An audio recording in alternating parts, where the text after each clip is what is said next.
Okay, welcome back everyone to the second shift from Rabbi Angel.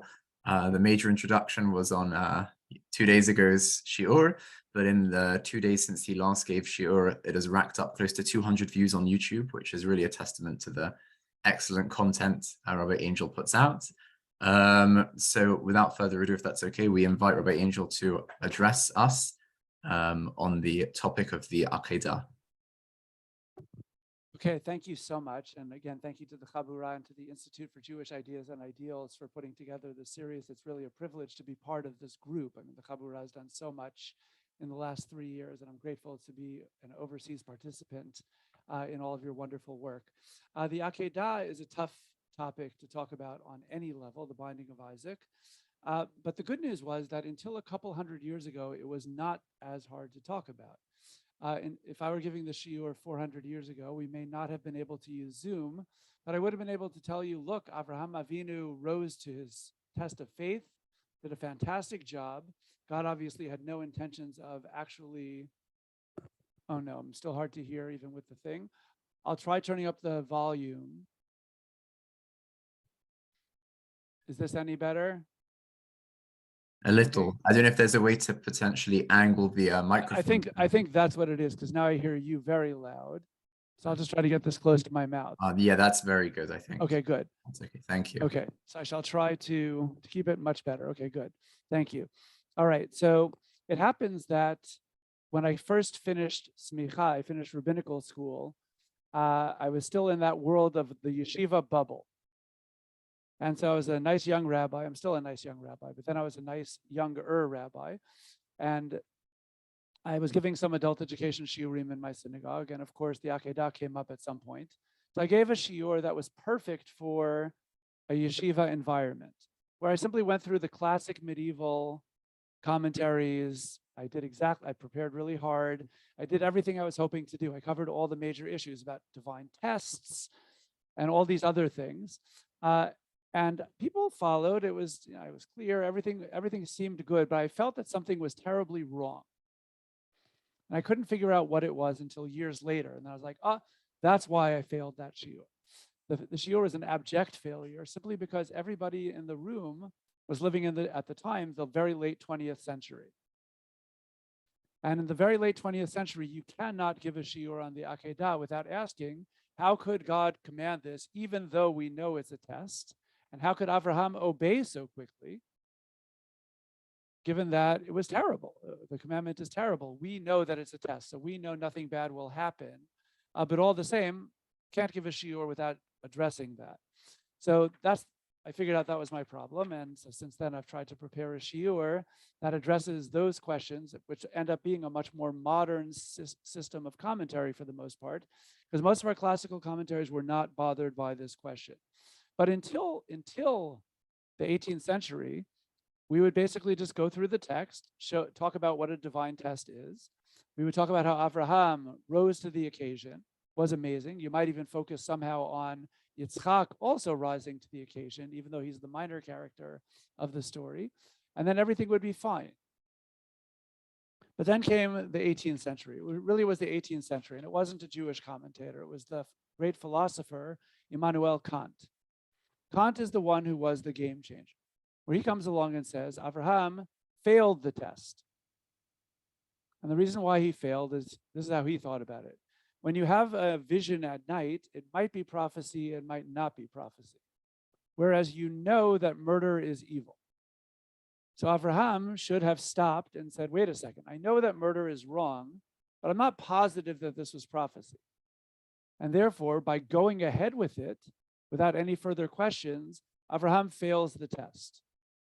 So this approach, which is entirely new in the 18th century, is one that really rocked the world, I have to say. Kant definitely has influenced who knows how many people into thinking some form of that idea, but only ever since. Before him, nobody was thinking this way, or almost nobody was thinking this way, because everybody took for granted that Avraham passed the test. Now, the reason why everybody thought that Avraham passed the test is because he did. Kant is wrong. The important thing to note here is that if you are a philosopher whose last name begins with the letter K, you are going to have a difficult day today. Okay, so just be forewarned. So down here in verse 12, I'll read the English, but obviously this is just chapter 12. This is the story of the Aqedah.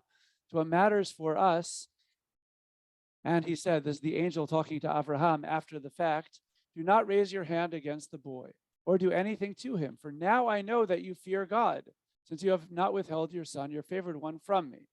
All right, so if the angel, who is God's representative, says that Abraham did a great job, then Abraham did a great job, and Kant is mistaken. He might have an interesting ideology, but you cannot say that this is the meaning of the story. This is Kant judging the value of the story. In other words, he thinks the value of the story is wrong. He just doesn't want to admit it that way. Okay, so a question that comes up in the wake of Kant is, look, at least when God tells Abraham that Hashem is going to destroy Sodom, a wicked city, Abraham is like, whoa, whoa, whoa, whoa, whoa. Before we destroy anybody, let's talk about this, right? Maybe there are 50 righteous people. No, how about 45, 40, all the way down to 10? Abraham has the ability to protest things. So why doesn't he at least protest here? If he's willing to protest on behalf of Sodom, why can't he at least protest for his own son?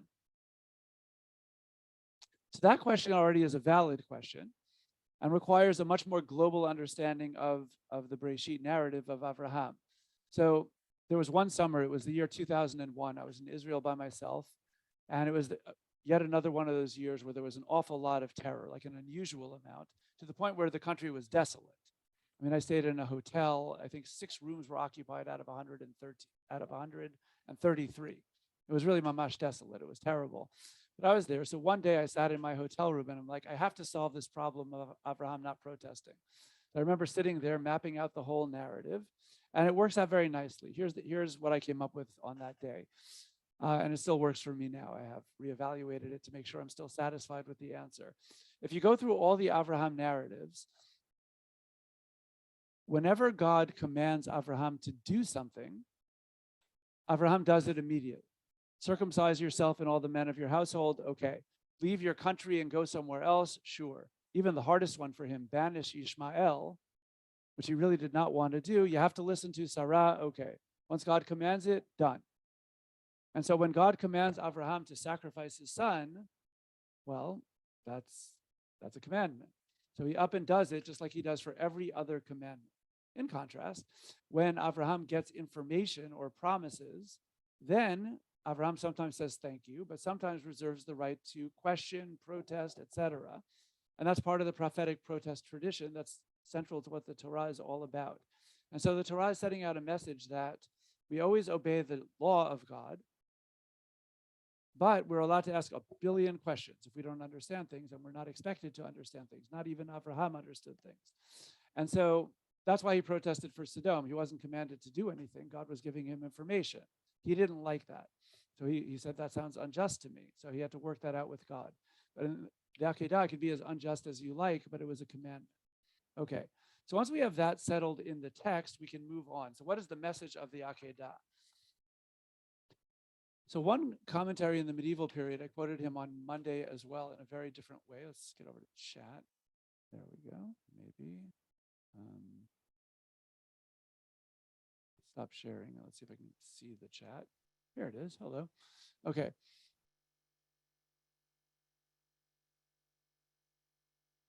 So Rav Yosef ibn Kasbi, he lived in 14th century Provence.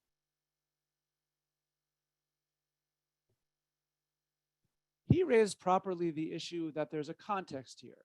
When we hear a commandment like this, we are rightly horrified. God commands Abraham to sacrifice his son. We're horrified by the commandment.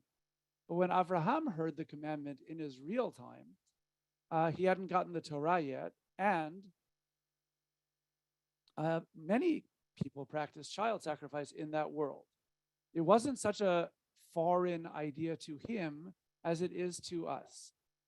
And so Rav Yosef ibn Kasbi says, when Abraham hears this commandment, it sounds extreme, but if God is telling him to do it, then okay, God is telling him to do it.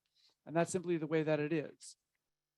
So the primary test of the Aqedah in the context of the story is not the murder part, even though that's pretty steep also. It's not even the murder of one's son part. The problem of The problem of the Aqedah in the context of the story is, for all these years, God keeps promising Abraham, your descendants are going to inherit the land. Okay. And Abraham keeps on asking, but wait a second, I don't have any descendants. Then finally he has Yishmael and thinks the problem is solved, only to find out he can't keep Yishmael around, but rather Yitzchak will be his heir. Okay, Abraham is not thrilled, but Yitzchak is his heir. But then if God says sacrifice him, that undermines a divine promise. That totally belies what God has been telling him all this time. You're going to have Yitzchak, and Yitzchak is going to be your heir. But now he's not his heir. He's going to be dead.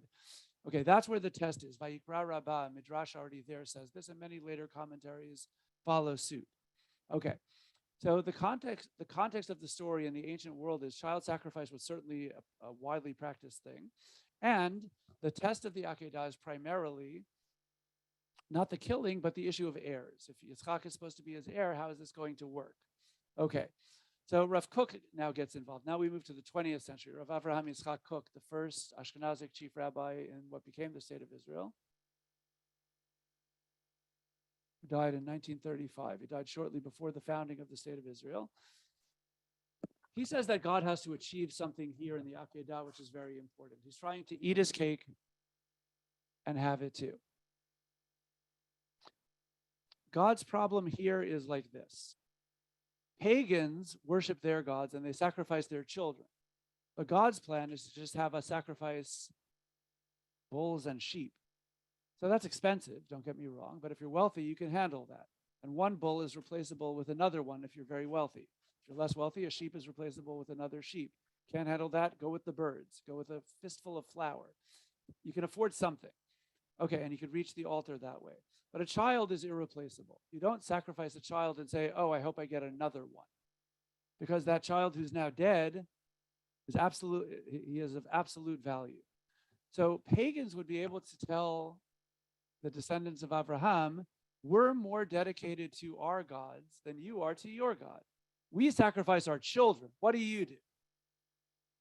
So God demonstrates through the Aqedah, but we're willing to sacrifice our children, just God doesn't want that. The willingness is just as dedicated as that of a pagan, but the difference is that God finds a child sacrifice to be abhorrent, and as a result doesn't want us to do that ever. Legislation in the Torah that outlaws it exactly achieves that goal. God teaches us that child sacrifice is abhorrent, which is precisely why we are horrified by this story. But at the same time, the demonstration is, okay, Abraham was willing to do this. So too, we would give anything to God, but God wants us to not sacrifice people. Okay. I'll share with you one of my great life regrets. I have two, but one is not relevant to the shiur. The other one is, a number of years ago in 2009, my wife and I were pregnant with our twins, who just recently became Benot Mitzvah, so mazal tov to them. We went to some lunch in Baca. We were in Israel. And it was one of those dreadfully hot days in the summer. And for my wife, it was extra hot because she was carrying twins. But anyway, we schlepped over. We walked over to that place. We had a wonderful lunch. And we get there. Everybody's hot. We all introduce each other. We're all informal people these days. So I'm Hayyim. I'm Moshe. I'm Eli. I'm Miriam. I'm whoever. We went around the table with first names. And we all sat down to eat lunch. At this particular meal, as many meals go, the conversation immediately turned to politics. Everybody had a solution to the Arab-Israeli conflict, and very elegant ones, actually. It was an intelligent bunch. So I tend to be allergic to politics. So my view here was, let's tune out of the conversation and eat a lot of food at this table because it looked really yummy. So that's what I did. Okay, so hours go by.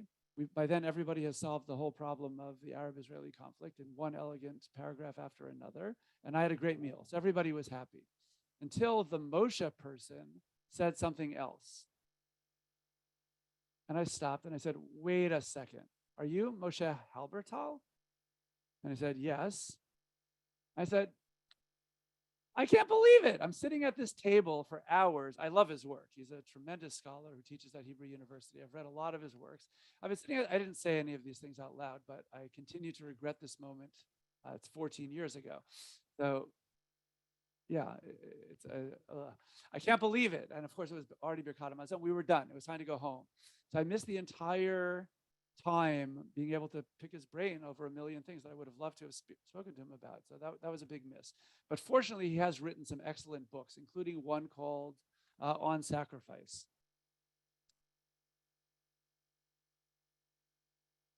He publishes 3 years after that very upsetting lunch experience. So in the meantime, back in 2012, Professor Halbertal, he comes up with a different slant on the Aqedah, which I also like very much and find very meaningful.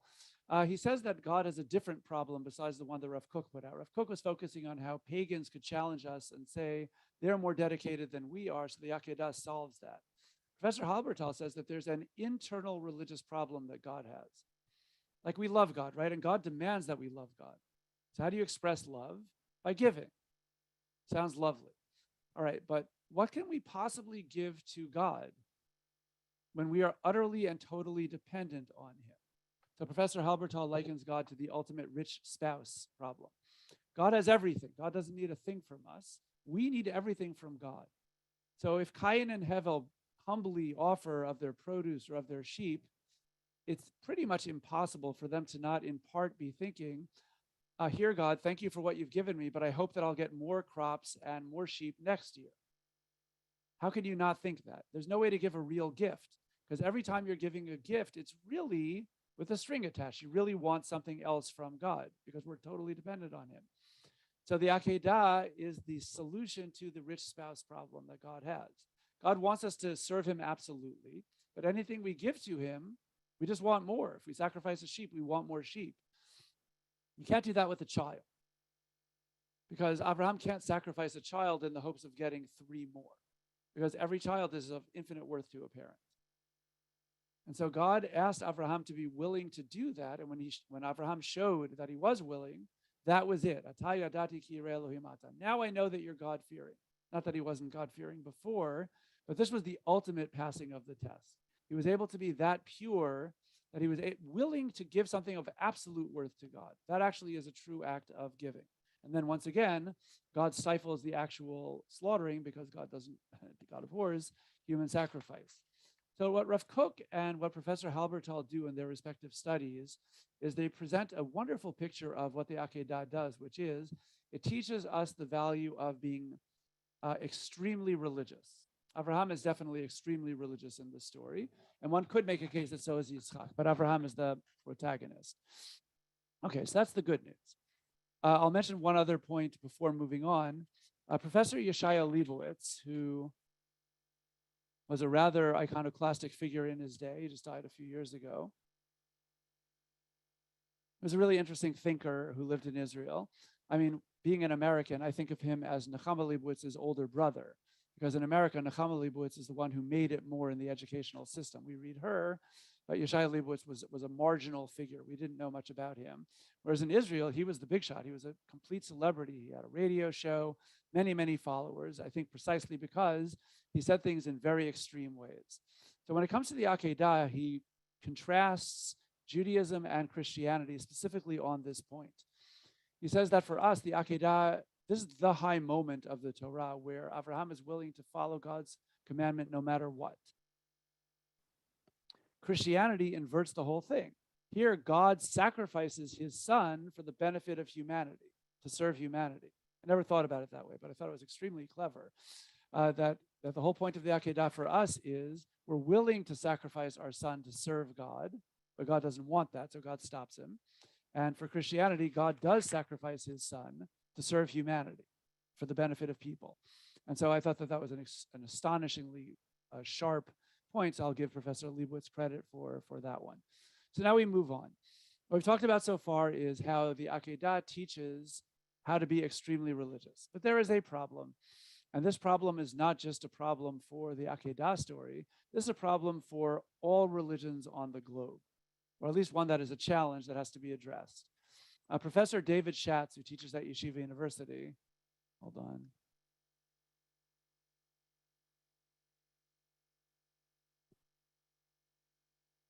So he wrote an article on the 10th anniversary of September 11th, which over here is, continues to resonate as that horrifying day where back in 2001, terrorists blew up the World Trade Center and thousands of people were killed in this murderous act. And of course, it was done in the name of religion.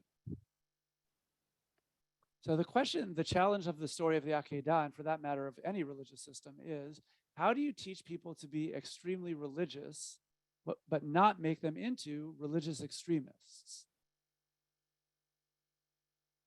Okay, Kierkegaard is coming up, so you nailed that one. So very good. He's like the next guy coming up on the thing. But Professor Schatz raises the issue first, just in general. How does religion solve that problem? So in comes Kierkegaard. So very nice timing. Keep in mind, Kierkegaard also has a last name that begins with the letter K, so watch out. Kierkegaard was a great Danish philosopher who lived in the 19th century and wrote a wonderful, wonderful book. I can't read it in the original, but in English it's called Fear and Trembling. It's really an excellent book that features the Aqedah. So keep in mind that even though philosophy is supposed to be religiously neutral, there's no such thing as anybody being neutral. Not Jewish philosophy, not Christian philosophy, not secular philosophy. Everybody has a point of view that somehow gets in there. So Kierkegaard officially was a Christian. So even though he's trying to state universal principles, his Christian background definitely comes into play here. So what he does is he looks to the Aqedah and he says like this: if you believe in, I don't mean you, I mean if anybody believes in religion, because it is reasonable and moral, that's not religion at all. Even though you might have thought that it's a good thing. Too bad on you. According to Kierkegaard, religion, if you accept religion because it is reasonable and moral, that's secular. It essentially becomes self-serving. You're doing these things because they feel right, not out of service to God. As far as Kierkegaard is concerned, true religion is when you're able to suspend your reason and morality in the service of God. And that's why he likes Avraham in this story so much. He very elegantly calls him the knight of faith. Okay, so the logic is Avraham, up until now, has been doing things that make sense. Serving God, he's getting blessings, but now God is telling him to do the irrational and the immoral.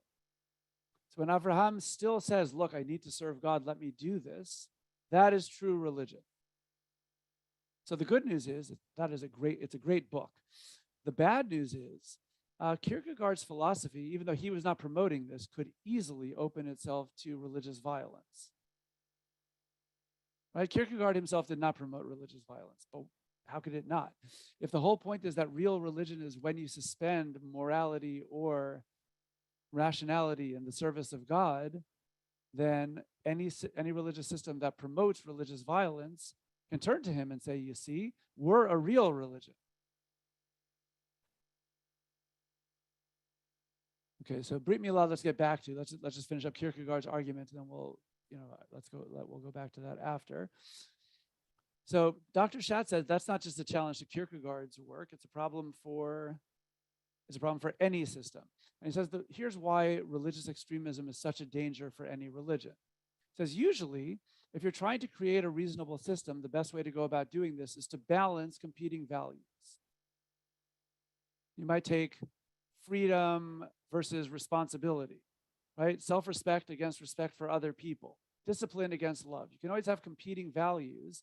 And okay, different people may draw the lines in different places. That's an excellent way to keep things in check. And as a result, you can promote a moral or a good value system precisely by having a balance. But in religion, you can't do that because you can't balance anything against God. If God commands something, then you have a choice. You can obey or not obey. But if you're not obeying, then you're not religious. Right? In other words, then you're violating the religious system that you're supposed to be following. So religion can't have balance in the same way, which means that it's very vulnerable to this type of religious extremism. So he says there's only one solution that he was able to come up with of how to go about solving this problem of how can you have a God demanding dedication, but not have that lead to Kierkegaard's problem of irrationality/immorality. So he concludes, God himself has to command that we be rational and moral, because then it's part of the religion. There's no way to balance. You can't compete with God, but if God commands being rational and moral, then it works. So while Kierkegaard focuses almost entirely on Abraham's initial reaction to God's command, which is, oh, God commanded me to sacrifice my son. great, I'm going to serve God anyway. And this proves, Abraham wouldn't have been thinking about it this way, but Kierkegaard could read him as saying, okay, this is real religion now. Abraham Avinu is finally doing something that's immoral and irrational to serve God. That's religion. So Kierkegaard's flaw in this argument is that, again, he fails, like Kant, to read just to the end of the story.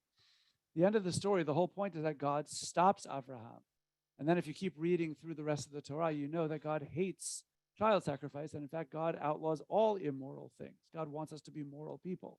That's one of the central axioms of the entire Torah. And in fact, if you ask, we talked about this a little bit the other day, Rav Sadia Gaon, the Kuzari, Rambam, and Ramban, and many, many others take for granted that an essential component of being God-fearing in the Torah is by being moral. But if the religion itself doesn't demand that rational moral conduct, then it is vulnerable to the flaw in Kierkegaard's argument, which is then you could have religious extremism. So postmodernism is one of the scariest things. I don't know how you feel about it, but I'm going to go after it anyway, precisely because it thinks that it could relativize everything. And the hope of it is, if we relativize everything, then we can all get along. What ends up happening, of course, is the religious people remain religious, and then other people don't have the resolve to fight against religious evil. And that's what ends up happening. There's a really chilling book that I recommend. There was a professor of literature over here in Columbia University. His name is Andrew Delbanco.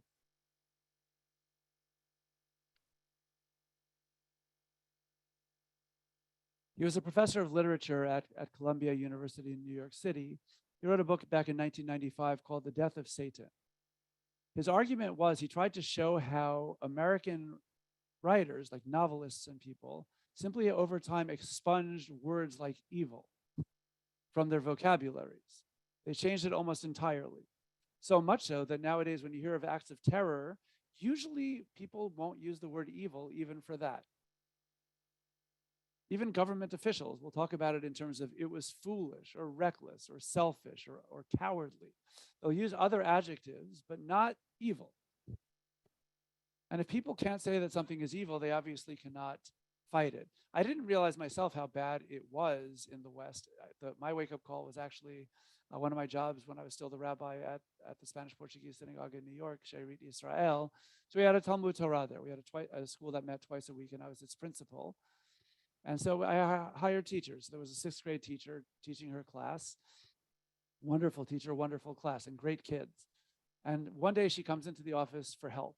So usually if it's, if you want help, it's not an ideas help. It's, okay, I got to take care of some issue to make sure everybody's calm, work it all out, and then everything is fine. I did a lot of that. And I did fine. This time it was an ideas issue. She came in and she was having a very productive conversation. And she discovered that her wonderful, well-mannered, good family, well-educated sixth graders could not say that the terrorists of September 11th attack were wicked or evil. They were unable to say that word. The principle that they were taught in school was, as long as you're working for some ideology, that's okay. And the terrorists had an ideology. It was really that simple. And therefore they were working for their ideology. So we don't share that ideology, but we can't judge their ideology or the consequences of it. I was like, wow, let's test this one out and see how far it goes. So I asked them, would you call Nazis evil? They had an ideology. Let's just push it to the extreme right off the bat. And so they wanted to say yes, and then they realized, no, we can't say yes. We cannot say yes. These are Jewish kids, good, wonderful, nice kids. You'd want to be their friends, all of that stuff. And they were simply unable, based on their education, to say that Nazi Germany was evil because it had an ideology. Then I just said, then we have a real problem. I don't know how to fix it. It's like, wow. I told the kids this. We had a very productive conversation. But I'm like, if all kids or many kids in America are growing up with that system, we'll never be able to fight evil. And that's really what it's at. So Andrew Delbanco, in his book, he's a secular person. He was Jewish, but certainly not an observant Jew, said, look, I don't want to go back to the old religious system of good and evil, but there's got to be some middle ground somewhere. He realizes that we've gone too far, and I believe that he is correct. So that's the problem of postmodernism, trying to fight religion in order to take away its violence. It doesn't work. The reality is that unless a religion promotes morality and and rationality, it's vulnerable to exactly the religious extremism that we should all fear. So that's the purpose of the Aqedah and the rest of the Torah, is to teach that God demands that we are moral and rational. The Aqedah tested Abraham's limits. He succeeded and passed the test, but then God comes around and says, but I don't want your descendants ever to do that. Okay, so that's really the conclusion of that path. So just to summarize all of these things, and then we'll open to discussion. Precisely because we expect God to give a moral Torah, that's how we're able to have the protest tradition here. The fact that we can ask, how could Abraham obey, or how does God give that question, demand of Abraham, even as a test, these are great questions that need to be asked. And of course, it just goes back to when we don't understand something, we are required to ask them. Rav Kook and Professor Halbertal do an excellent job in delineating different dimensions of meaning of the story, how God eats his cake and has it too. For Rav Kook, it's to demonstrate that we are as dedicated to God as pagans were to theirs, but God repudiates human sacrifice. For Professor Halbertal, the issue is the Aqedah gave us a moment where we can actually truly give to God, and that's the heart of what our religious system is about, but in practice, we never actually give people as part of that service of God. God makes sure that we all learn that this is a horrifying story. That's what the whole rest of the Tanakh is about, is it teaches us how bad child sacrifice is. And in fact, the few instances where you see people of Israel bringing child sacrifice, the prophets are the first ones to attack them because this is horrifying. The truth is, the question that AG asked, hello AG, Brit Milah too, you could argue, isn't moral or self-serving. Brit Milah is an interesting example that is hard to explain, but once you go down this route, which I think is a good route to go down for a different shiur, maybe we'll have a few minutes to discuss. There are certainly laws in the Torah that may appear to be morally challenging or something worse, right? The easiest one that I always like to pick on is extermination of the Canaanite population, which to me is a much harsher situation than a Brit Milah. And which here we're dealing with an indigenous population that is there and not at war with us, and we come in and attack them, right? So to me, that's a question, even though we are not under that obligation, fact is God did command Moshe and Yoshua to do this, and therefore it's on the books, and it's a tough moral question that does need to be addressed. And there are other questions also. So where one draws those lines, I think different people may draw them in different places. Brit Milah to me is a different issue from, I understand the question that you're raising. It's a different type of issue. It's simply part of the covenantal system. And yes, of course, it's against the child's will, which is how the moral question comes up in our world. But it's something that would have made perfect sense in the ancient world for sure. It's one that's a little more jarring now. But that's a separate shiur. That's one that is a worthy shiur to go into mitzvot in the Torah, specifically obligatory ones that may raise important moral questions that we can still then ask, well, if God is demanding that we're moral, why does God command A, B, and C? And that I think is a great question, just one that requires its own shiur, maybe next year.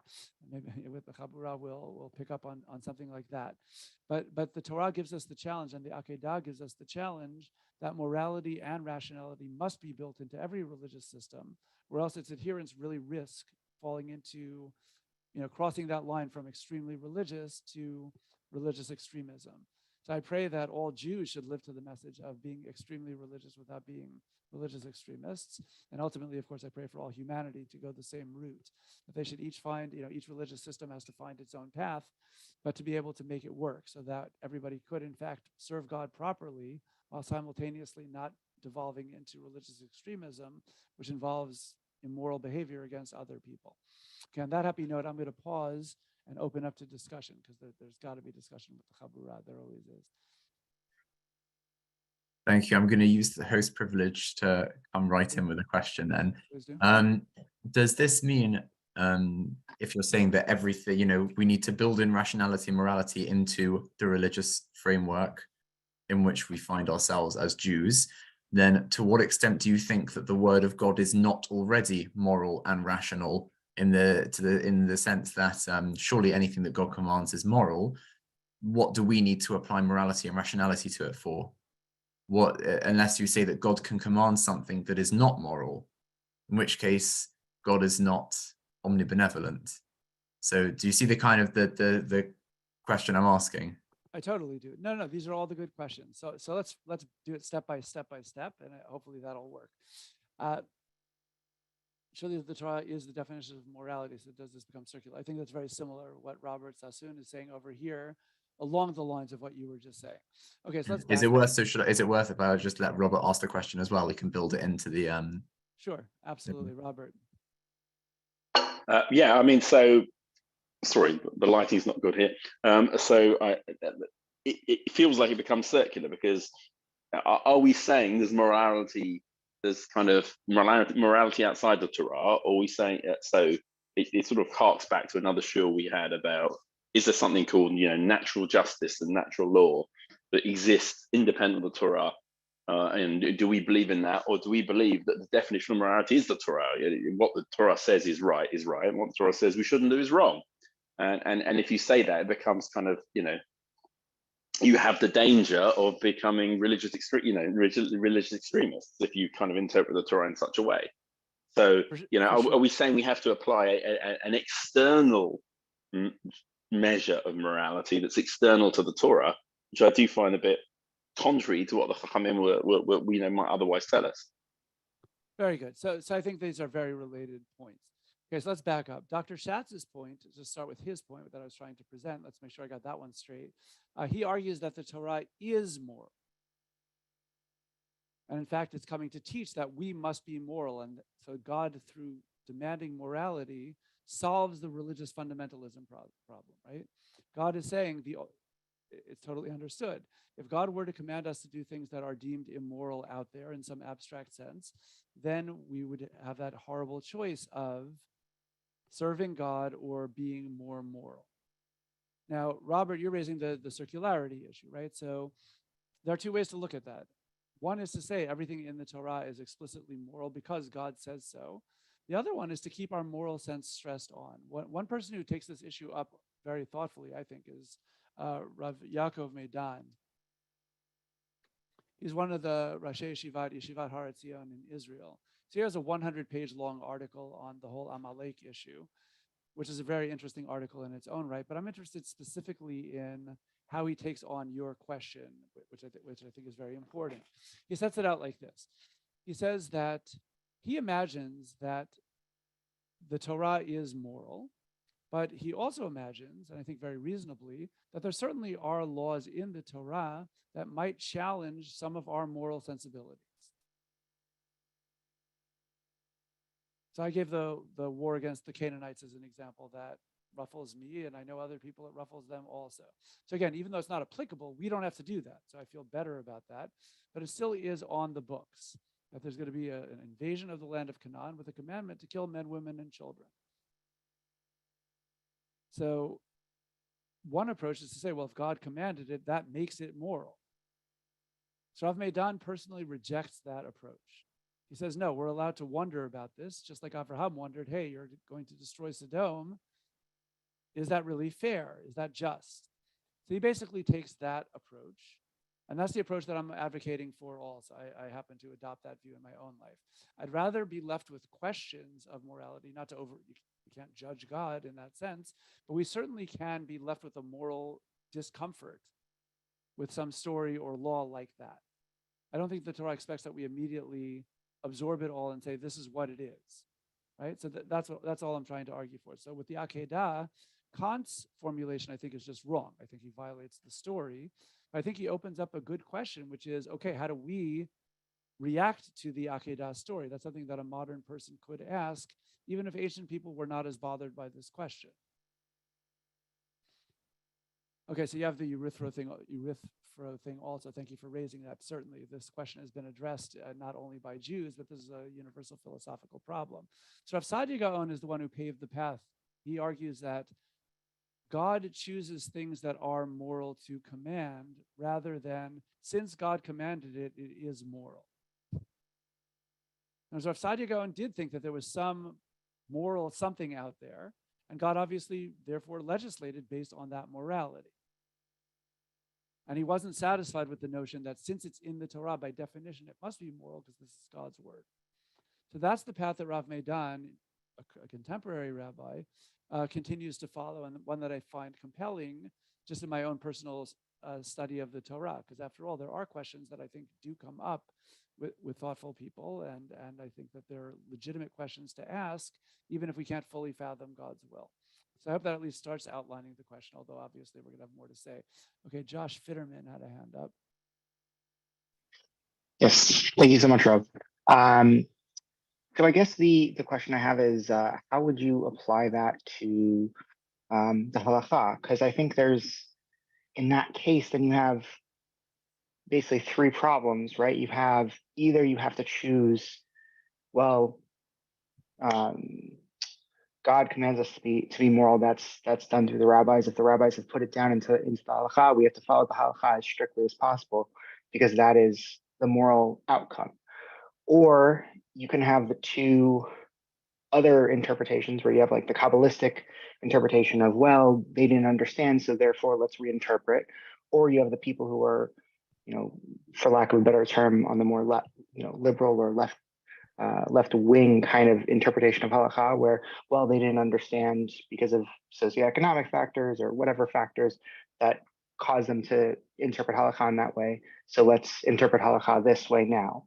So I guess in theory, Hashem giving us the commands that are moral is I would agree with that in a broad sense, but as we apply it as Jews towards actually living our lives in a halachic manner, I think it opens it up to that question, I guess. I think you're right.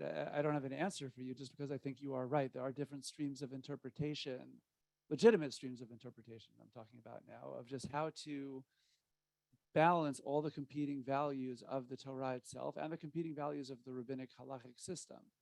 And so that's why you're not going to have one codified law that we all do. That all being said, halachic commitment does mean commitment to the system and commitment to the authoritative canons of our halacha. But within that last sentence, there certainly are many roads of interpretation, far beyond Sephardim and Ashkenazim and other Jewish communities. But even in terms of today, how to balance modern issues with the classic halachic texts and precedents. And so I think it's a valid debate that just needs to be a respectful debate, always making sure that we're faithful to our sources and not distorting them for the sake of an agenda, whatever that agenda may be. And after that, it becomes an honest discussion for the sake of understanding what should we do under certain circumstances, under all the circumstances that we live in today. You see this, dramatic examples in the modern world are anything to do with women's issues. The founding of the state of Israel, probably even more so, where suddenly halachists had to think about all these classical codes, but wait a second, we were dealing with local Jewish communities in the exile instead of a functioning Jewish state. So you see a proliferation of creativity and debate over, okay, how do you juggle those principles? So everything that you're saying is, of course, completely right. You would expect that there wouldn't be one right answer to any of these things. One hopes that everybody who's having these debates are knowledgeable, faithful to the halachic system, and are genuinely interested in understanding how to apply our classical precedents to very new situations. Obviously, anything in the world of technology, science also fits that category. Endless examples of that. And so I find those topics particularly fascinating, precisely because you have these different features of what you focus on and what you don't focus on. But one also hopes that with that, going back to your point, is that morality is undergirding all of these discussions, along with the fidelity to the halachic system. Okay, we turn over to Avi Garson. Thank you, Rabbi, for this really thoughtful presentation. I think it was part of Kant when you mentioned in passing the idea that, like, how could Abraham Avinu have? It could have been some form of imagination, right? This command, as opposed to knowing for sure that this was God speaking to him through prophecy. I remember having a discussion a few weeks ago with people about, I don't know, they were talking about stories of this rabbi saw Eliyahu Navi, and in the Gemara has a lot of cases like that.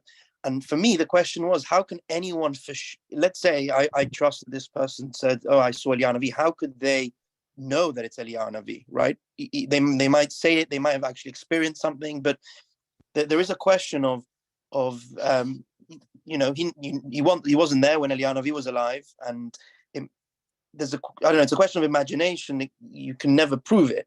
So I'm trying to understand maybe if the classical commentators, were they ever bothered by this question of Avraham Avinu? It was not like his father had prophecy and, he might have discovered God, but this sort of command being so clear, I struggle with the idea of like, okay, maybe it was, but maybe could be a 5% chance it was imagination or a delusion, and to sort of go ahead with it based on some thoughts that I don't know if that sort of is clear, the question, but I mean, there's different layers. There's the question of what did Avraham think about his own experience?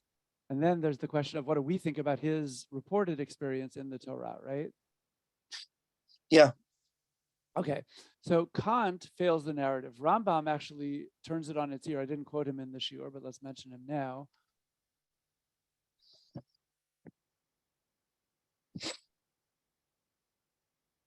I'm still very old-fashioned. I learned it to do with the Roman numerals for the sections of the book. Now people don't do that anymore, but what can I do? Back in the day, that's what people did. So anyway, in that section, he specifically uses the Aqedah to prove that a prophet must have been absolutely certain that it was prophecy. Because if Avraham had the faintest doubt that it was the cashew nuts or some weird experience he had with somebody in the elevator the other day that was triggering this very powerful night experience, he would at least wait for further information. The fact that he just up and goes, ready to slaughter his son and violate God's promise that Yitzchak will be the sole heir of Avraham, means that Avraham was 100% certain. I could only think of one narrative, by the way, in the entire Tanakh where the Navi is uncertain that he got prophecy. Only one. And that is when little Shmuel HaNavi gets his first prophecy, the prophet Samuel. He's a boy, it sounds like. So he gets prophecy and he thinks it's his mentor, Eli. So there's a story where a prophet is getting prophecy, but is simply unaware because he had never experienced it before. Somehow he assumed it must be his master rather than God. But that's the only story I could think of where a prophet gets prophecy and is just unaware that it's prophecy. Like Eli is the one who finally puts two and two together in that narrative. Every other occasion, it seems taken for granted. It's like a self-assuming position of Tanakh that prophets, when they say Ko Amar Hashem, there is zero doubt in their mind. They know that they had a prophetic experience, it was real, and certainly traditional Jewish belief promotes that trust. As we read Tanakh as revelation, not as 95% certain revelation, but as revelation, which is why, of course, it's a great religion, but why us non-prophets, many of us today, struggle because there's a distance between the characters in the stories, some of whom are encountering God in a way that we can't even understand. Like whatever this experience entailed, we certainly can't recreate it and we don't have it. So I think that leaves us at a distance from the text. I think there's a wonderfully radical midrash that I can't, it's bless Chazal for coming up with these things, because I would never be able to say any of them. But of course, once there's a midrash, you can quote it. It's in Shir HaShirim Rabbah, where they say that until Shlomo HaMelech came, nobody understood the Torah. Now, I don't know, I kind of thought Yoshua ben Nun was good at it, and I'm sure there were others through the eras prior to Shlomo who understood a thing or two about prophecy. So at least the way they give the Midrash gives this analogy of the genius who invented the thing that you and I call the exit sign. Like imagine some guy who's lost in this labyrinthine room, can't get out of there, and then some genius puts up an exit sign, so now he knows where to go. That's what Shlomo did for the Torah. Or another example they use, let's say you have a big clunky shopping bag of groceries, you can't pick it up. So a genius invented handles.